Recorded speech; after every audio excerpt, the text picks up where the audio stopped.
later.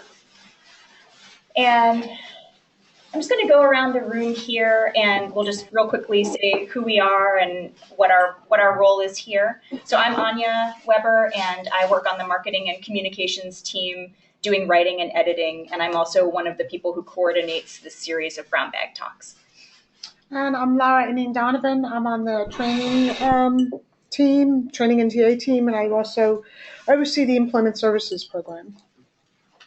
Hi, I'm Kelly Haynes. I'm a researcher here at ICI, and most of my work is focused on vocational rehabilitation. Hi, my name is David Helm. I'm director of the LEN program. Mostly work over at Children's Hospital, but also work with our Gopin Fellow and Crocker Fellows here over at ICI. I'm Oliver. I'm a research study coordinator on the state systems teams here. I'm Jonathan Kelleher. I'm the receptionist and office assistant here at ICI. I'm Adi Bahrani. I'm a master's student here, and I'm working on Autism Bangladesh project as a GA. Hi, I'm Melanie McLaughlin, and I'm an independent contractor, and I do media-related work, public relations-related work, and I was formerly the Parker Fellow, and I am the parent of a child with a developmental and intellectual disability. My name is Kara Narby. I'm a PhD student and research assistant working with the state systems team, and I'm actually also autistic, and I'm really glad that you are doing this brown bag session because I've definitely experienced people getting in my face kind of about my use of IdentityFirst Language, sort of misapprehending that I'm autistic myself, or still arguing with me sort of after knowing that. So yeah, people going, "Aren't you a person with autism?" Right, Things like that. like I wouldn't know. Like, oh, you really want to use this other language, and you're like, okay. So anyway, I'm glad. Hi, I'm also Melanie. I'm Melanie Jordan, and I work with Laura on the training and technical assistance team. We do a lot of training with providers around employment first and community employment. And I also work, I work across 5 projects at ICI these days. So we're no longer just part of it. Well, many of us are no longer just a part of a team. We're across a lot of projects here. Cool. And you want to do a little intro for yourself? Hi, I'm Finn Gardiner, and I will be talking this afternoon, this brown bag session. I'm the Walensky Gopin for 2015 to 2016.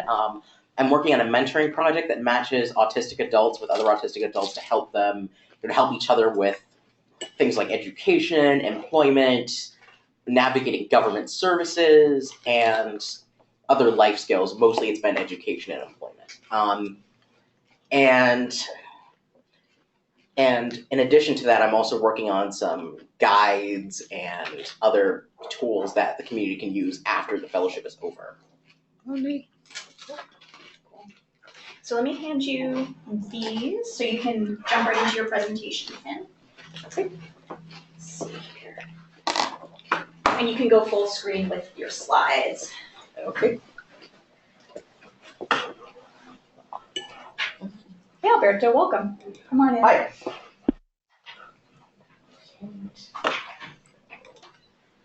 All right, so welcome to a brief introduction on IdentityFirst Language. Then you want to let's get rid of the control panel there.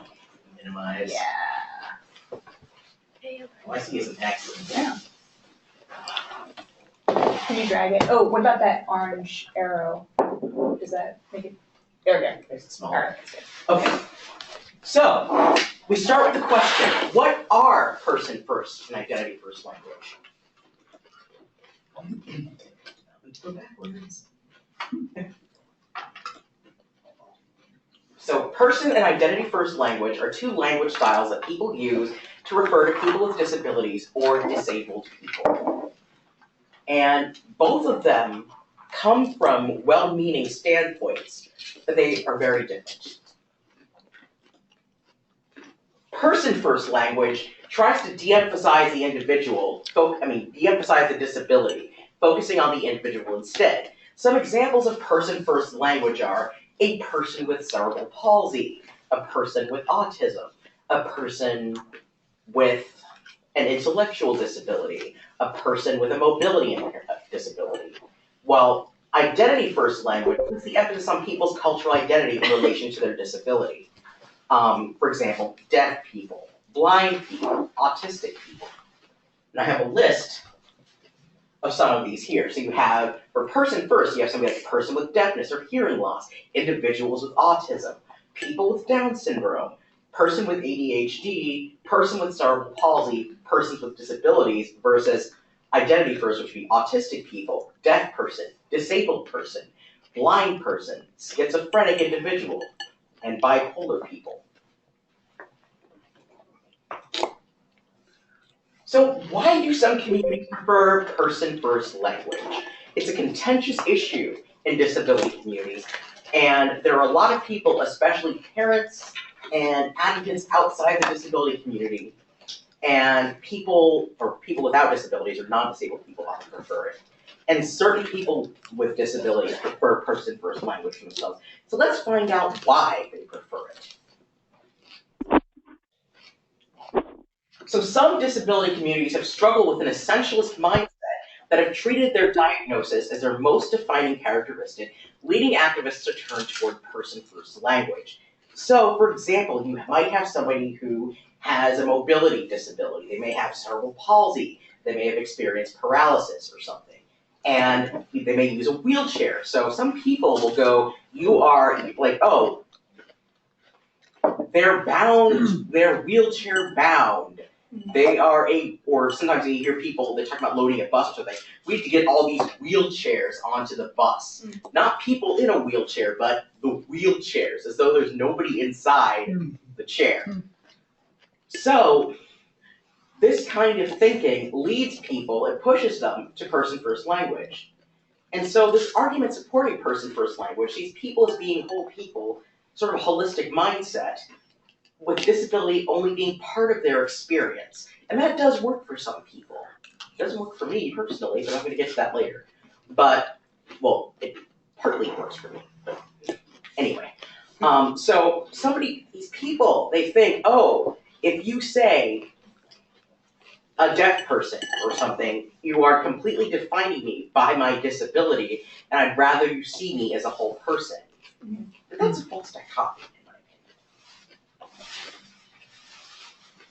We're going to find out why some people prefer identity-first language.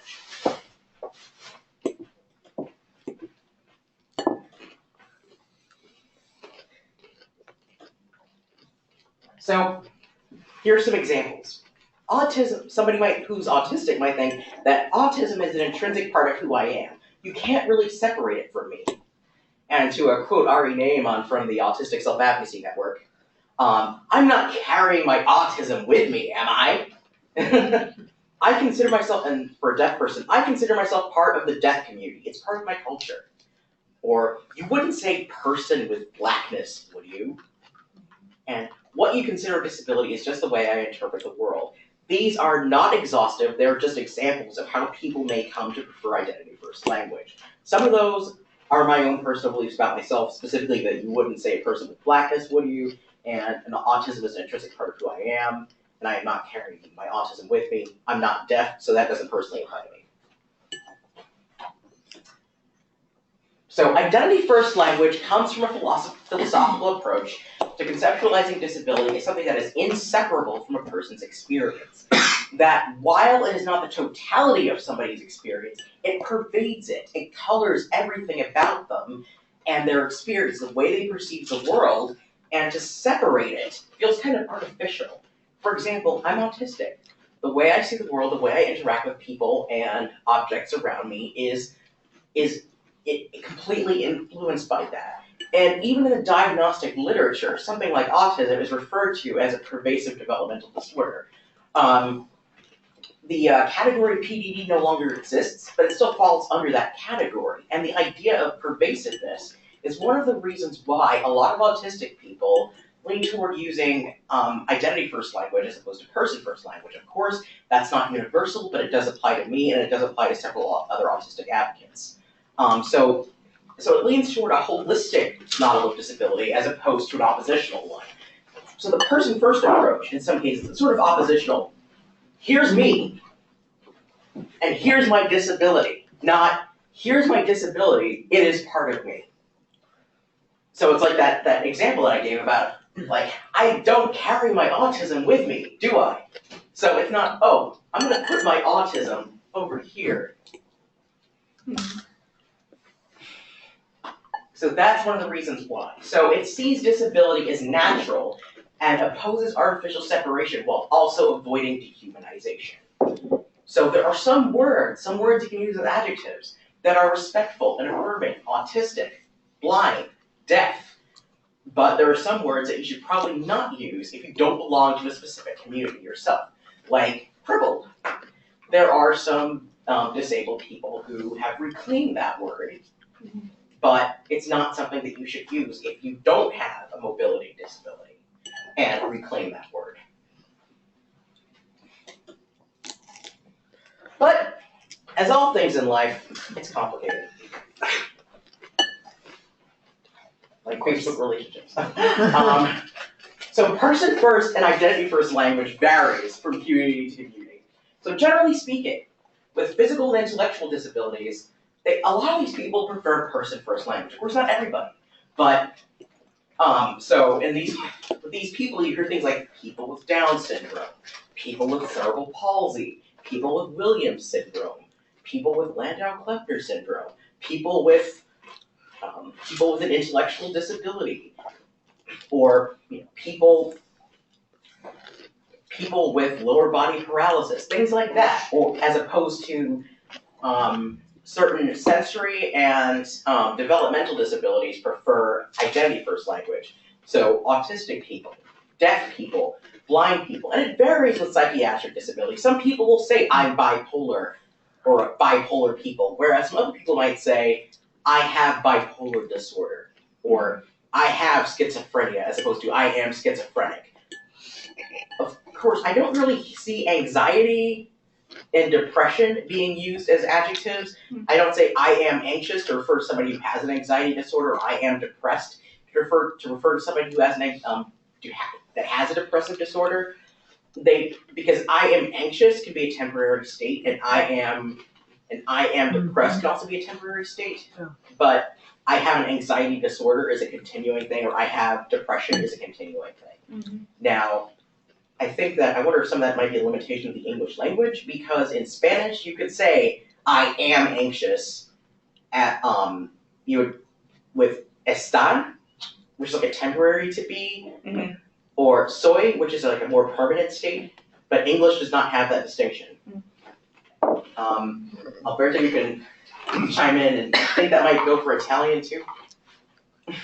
I never thought about that. That's interesting. Yeah, I think that might work for Italian too. Because I think Italian does have that difference as well. So the best way, I digress, the best way to be respectful to people with disabilities or disabled people is to use the term they prefer. And I have a video by Amethyst Shaver, who is an autistic self-advocate who posts videos on YouTube under the Ask an Autistic channel. And this is an excerpt from Ask an Autistic, What Not to Say to Autistic People. In the same vein, if somebody introduces themselves or somebody comes up to you as autistic, please do not correct them and say, don't you mean you're a person with autism? You have to put the person first. The reason for this one is twofold. Firstly, most autistic people actually prefer to use identity first, not person-first language. This is the same as the blind and the deaf community, who largely prefer to use identity-first language. So instead of a person with autism, most autistic adults and self-advocates that I've spoken to prefer autistic person. Secondly, even if that wasn't the case, every autistic person has the right to choose how they introduce themselves, how they identify. They are the autistic ones. It is their disability. And so if they want to be autistic, a person with autism, an Aspie, an Aspergerian, a Spectrumite, they get to decide what they're called. And so you should not correct them. You should just roll with it, even if you don't necessarily agree. So here's my personal view on it. Like many other autistic people, I prefer autistic person over person with autism, which I consider inaccurate, for the reasons I mentioned before. Because I can't exactly put my autism here and step away from it. It doesn't work. So this is why it's because I feel like I can't be separated from my autism and still be me. Person with autism creates an artificial separation that I don't think exists in my case. So if somebody walks up to me and calls me a person with autism or says, "Don't you mean you're a person with autism?" I will correct you because it doesn't work. It's not what I want to be called. And in order to respect people, you should refer to them the way they want to be called. And so, what do you think anyway? I'm curious. It's time for questions.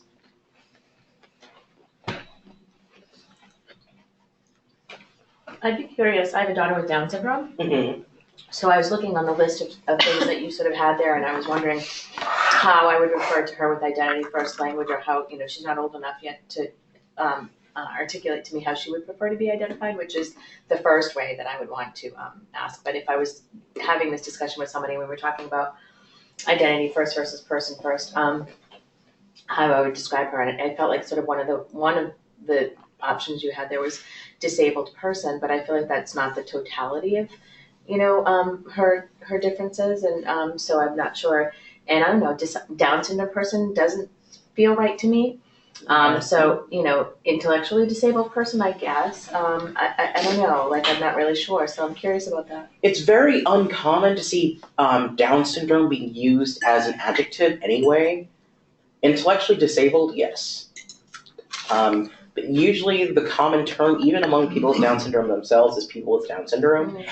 I think that it's something for her to decide ultimately. Yeah. I would just wait and see how she prefers to refer to herself. And in the meantime, just person with Down syndrome. Yeah. Okay. Thank you.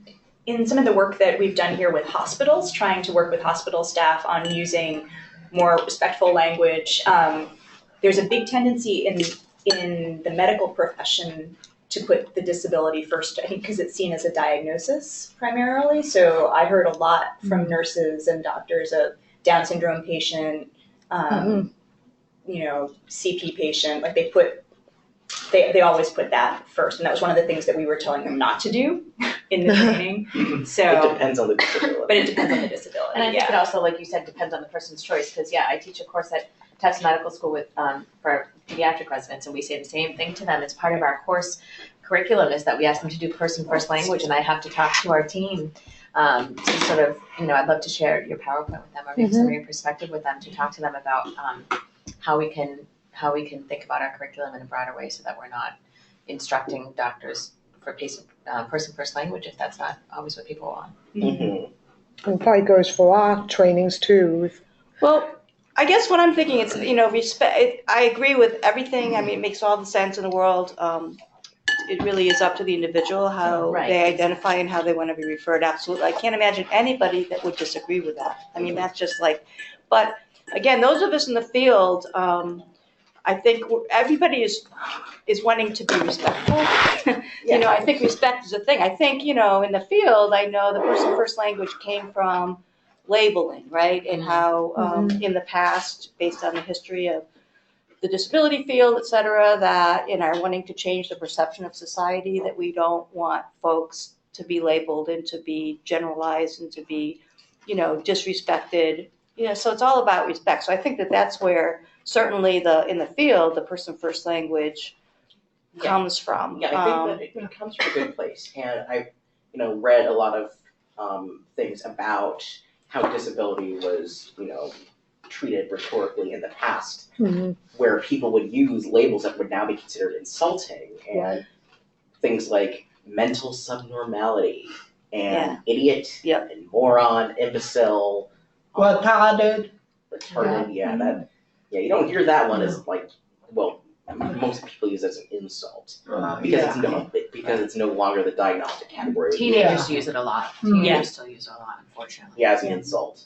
Mm-hmm. But I think, we want society to not see people as they're just, we all understand both sides of this, so I don't think I need to explain it. One question I would have, or one comment, is no matter how much attention has been paid to person-first language, you never hear the media using it.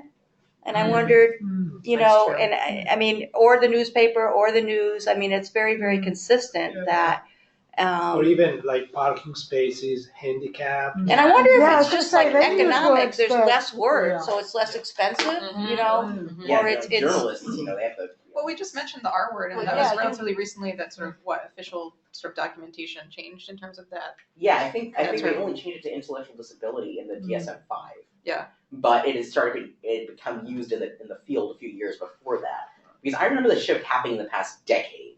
Like when I was reading about these things about 10 years ago, it was still called mental retardation. Well, DDS only just changed their name Right, a yeah. couple of years ago. 'Cause it was DMR DMR. Well, until like a few years ago, and it's like Which is 2013 or something. probably a good One idea of our they changed, Gopin especially fellows if Right, but people it's sad that don't it took have them that long. intellectual disabilities. But I mean, I think with the media and stuff, I mean, you still have the handicapped parking spots. Yeah. You still have the Nobody even says handicap. anymore unless you're Well, talking about a there, parking it's out space. there though, They don't say the parking spot for people with disabilities or Well, whatever that's- else you I might think say. that's a lot more words, So- that'd be a bigger Exactly. sign. I think that's what Melanie's, getting at too, is the Accessible editing. parking would be. Yeah. But Yeah, what that about would the be news, nicer. though? What And you about- see that accessible. sometimes. Yeah, you What see about, accessible like, van newscasters? spots, but Well, I know It's the same from- thing, it's harder to say, it's Yeah. sort of like when you're trying to say it out, it's just a matter of, Yeah. I think expediency and Yeah. editing that they feel like it's quicker and more precise, and Yeah. they get called out a lot on it, a lot of times I don't feel like they respond to the. But when you're on the air, it kind of, unless you really are used to saying it and have said it so often, it's kind of, they might slip up a bit, but I mean, it's worth it that to say it and get used to it, like, once you get used to it, Yeah, it is easier. yeah, so, I mean, even if you have a couple of newscasts where you stumble over the word, I mean, it's out there because it's something that people want to hear about or people are concerned about. So the news should and public relations should. Yeah, they should get it right. Well, like with Down syndrome, even people, Finn, who always say Downs, you know what I mean? And it's like, it's actually John Langdon Down, and it was no S, and blah, blah, blah, blah, blah, this whole thing. But yeah, I mean, it's people get it wrong all the time. Down's syndrome, with an apostrophe S, that I've seen in literature before, but I think that also might be something vaguely cultural, because I think in the UK it is written as Down's apostrophe S syndrome. It's Down's syndrome over there. Yeah, it's oh, interesting. okay. And I think, but for some reason, Asperger's syndrome, it seems to be the other way around, where I see Asperger syndrome a lot, in Asperger syndrome a lot in British literature. Right, and Asperger's syndrome. I want to make sure we get some of the people who are joining us remotely, so get their perspectives on this too. So Cindy Thomas had said, given the varied perspectives on this issue, how do we approach this on a broader level? So when we're doing a training, when we're developing publications, given that we've said we have to go with the preference of the specific person that we're writing about, or of a specific group of people, how do we approach that on a more global ICI level? What do you all think? Have it be protocol to ask. Yeah. Well, what if I'm writing an article? Let's say that I'm writing an article that is looking at autistic people and their relationships with people in their family, right? So I'm doing research into a large group of people who may not have agreement as to what they want. So then which term do you use? Is that what you're saying? Alternate between the terms and put a disclaimer there. Yeah, I think in the case, I would say in the case of an article, stick with one sort of paradigm and explain it. I think there's room to do that in a lot of text, to just have an author's aside and say, this is the language I'm using, this is why. Just in that example, I don't know, in that example, I would just always defer to the people with disabilities themselves. That's my impulse as an autistic person, is to maybe family members who are non-autistic have different feelings, but if there's a conflict between people and their own families, or family members who are not autistic as a population and autistic people as a population, just as a matter of course, I would defer to the people who are directly experiencing the disability. I think in some cases, and I'm an editor, so I think about this a lot because I wind up editing all the stuff that comes out of the school. But so let's say I'm editing a report that's about employment outcomes for people with disabilities. That's how I would phrase that.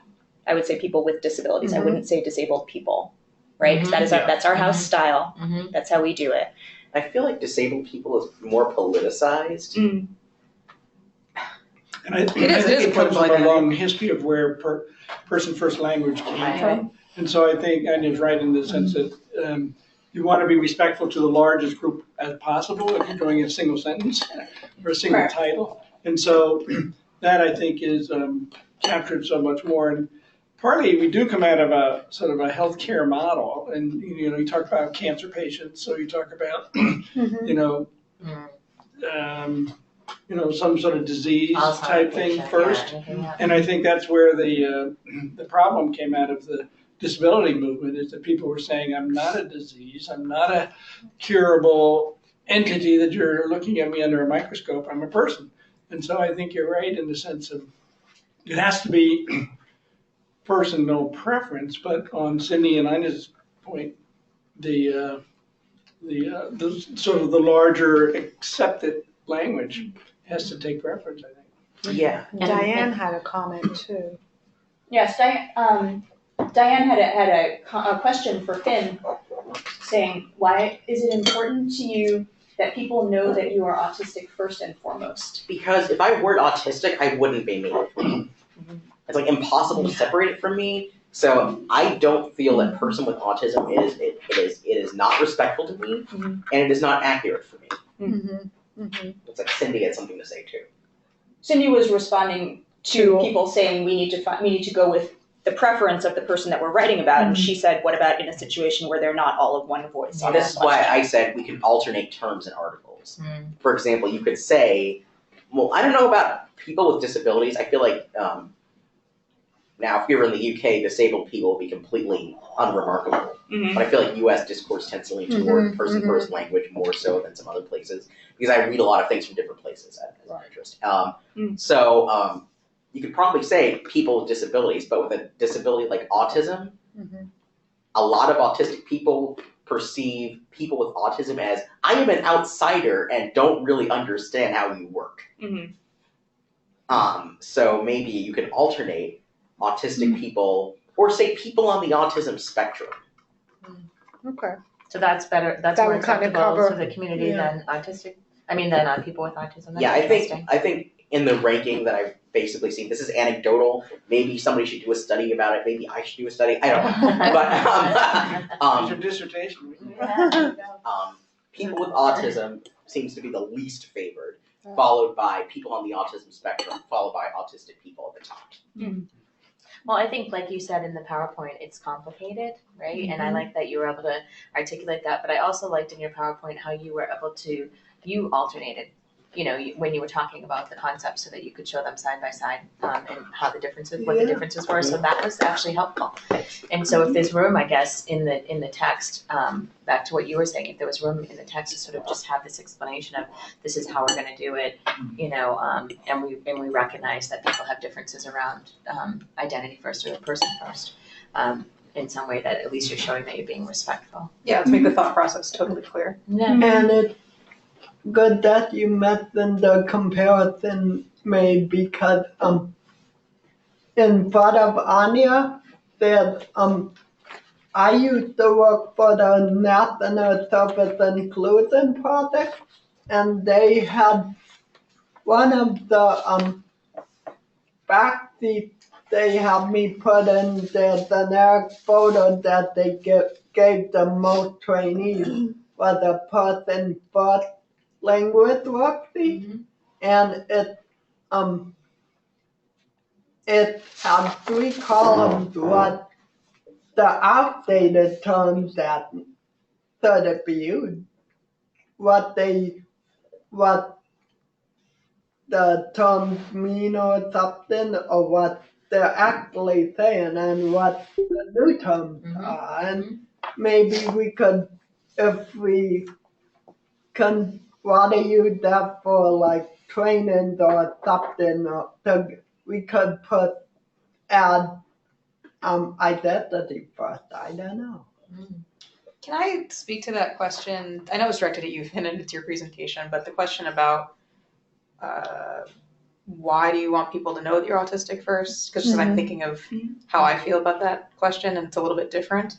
As I said, I also use IdentityFirst Language. I actually don't think it's important for people to know that I'm autistic unless it's like we're having this discussion or something like that. Yeah.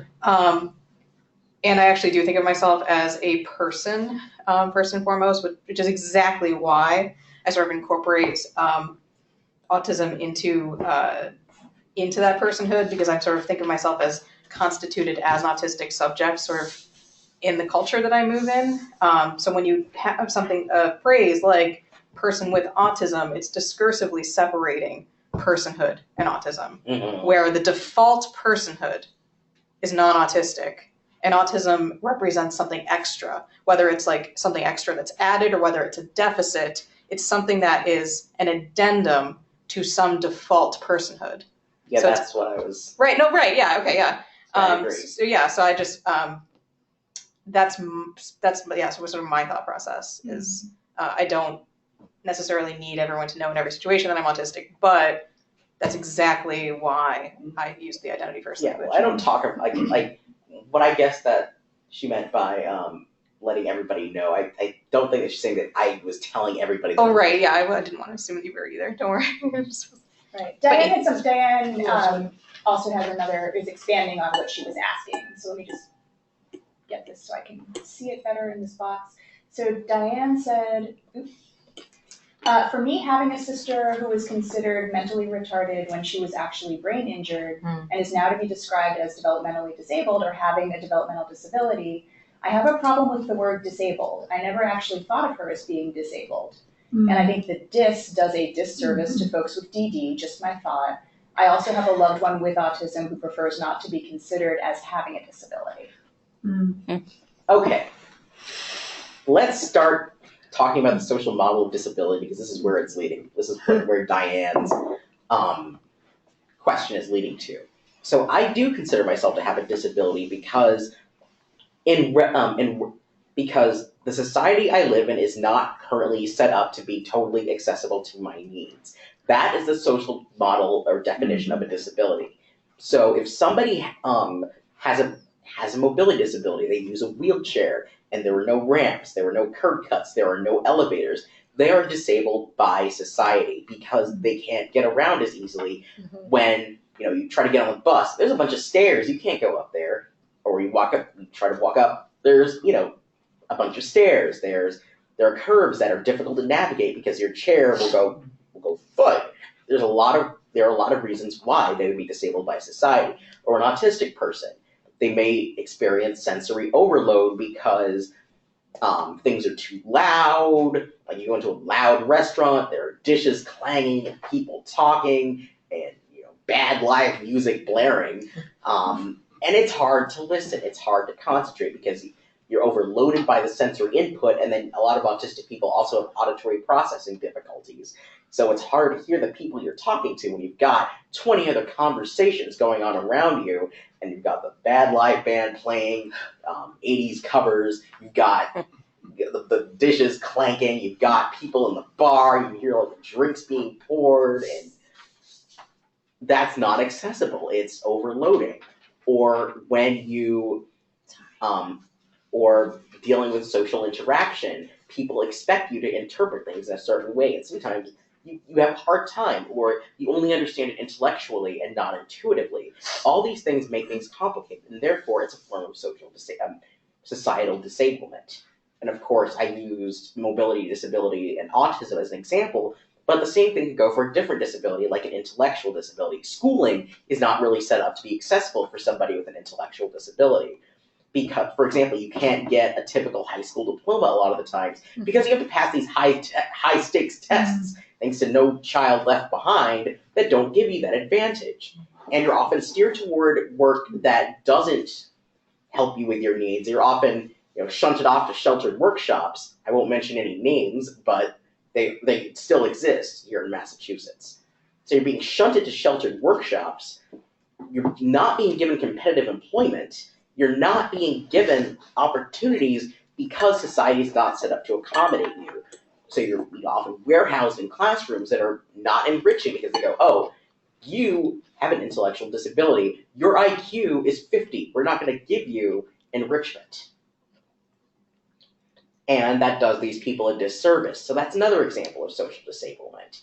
Or being blind or deaf and going online and trying to watch a YouTube video, no captions. You can't lip read you rely on lip reading, and it's hard, especially if people are talking fast or using a foreign language, and there's no captions. It's hard, and because the people who made the video assume you're hearing like most people, so it's a form of disablement. Or if you're blind and you go on a website, there are no image descriptions, the site is written in Flash, and you can't find where to click because you can't see the screen, that's a form of social disablement because they assume you're sighted. Or giving out books or passing out literature that's not brailled or online, or inaccessible PDFs where everything is a flat image, or an application, or even a complete operating system that doesn't work with a screen reader like JAWS or NVDA or VoiceOver.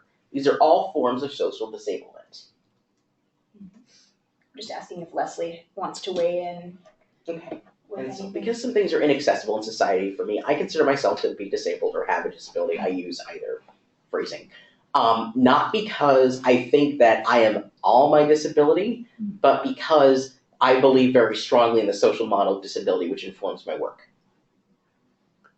I think that's very interesting, and I was thinking about that before. Like this discussion, we are having this discussion because our society is not built to be inclusive of everybody. So differences sticks up, and it all has to do with identities. For example, I'm Italian, and I have a strong accent, and I'm bald. So all those things are, especially having an accent, and could be a disability in a way, but because where I live, most of the people don't really pay too much attention to my accent. Like, it's not a barrier to me too much. So I don't feel that as a strong identity. I can perceive me as a person. But I do notice that if I'm with people who do have issues with a different accent, I start to realize, okay, I'm not Alberto anymore here. Here I'm an Italian with an accent. Yeah. So I was just interested in. It's like people have used the culture analogy before. Like somebody comes in, for example, somebody who only speaks English and they go to China and they can't speak Chinese. They are, I wouldn't say disabled because I tend to, for the things that are like socially defined as disability, they are at a disadvantage in China. Right. But if that same person is bilingual, then they can, they're fine.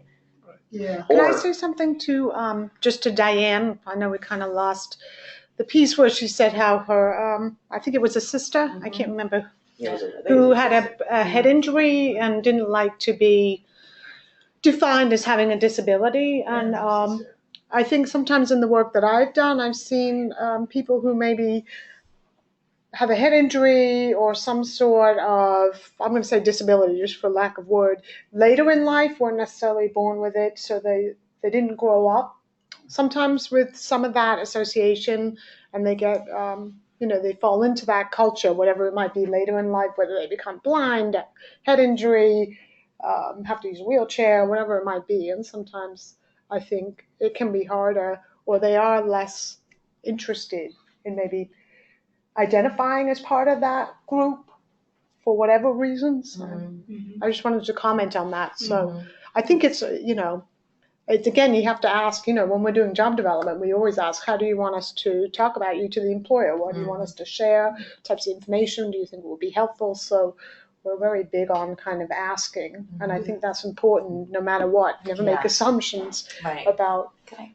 Sure, Melanie. But to piggyback on that, in terms of professionalism, there are the field of at least employment for folks with disability or community employment for folks with disability. It's a hot field right now because of all the really good policy and employment first, and it's all good. But along with that, there's concern about skill levels of professionals, and so there's a lot of competency-based training out there now. And it clearly says in a couple of competencies that I'm aware of that professionals should be using person-first language. I mean, this has made me really think about that. Right. So, I mean, it's an official competency that employment specialists are being told in trainings. And Right. I'm, guilty, if you will, of Including doing our that. trainings. We say that in our trainings. Yeah. Yeah. So, I mean, but there's nothing to say that we shouldn't still talk about person first versus identity Well, I think first it's good language. to- Right. We need to work that in now. Yeah. Right. Right. And then doing the, make sure you ask the person how they want to be described. Right. If you have to mention the disability. Right. Jonathan, you Because had a sometimes you thought. don't. Yeah.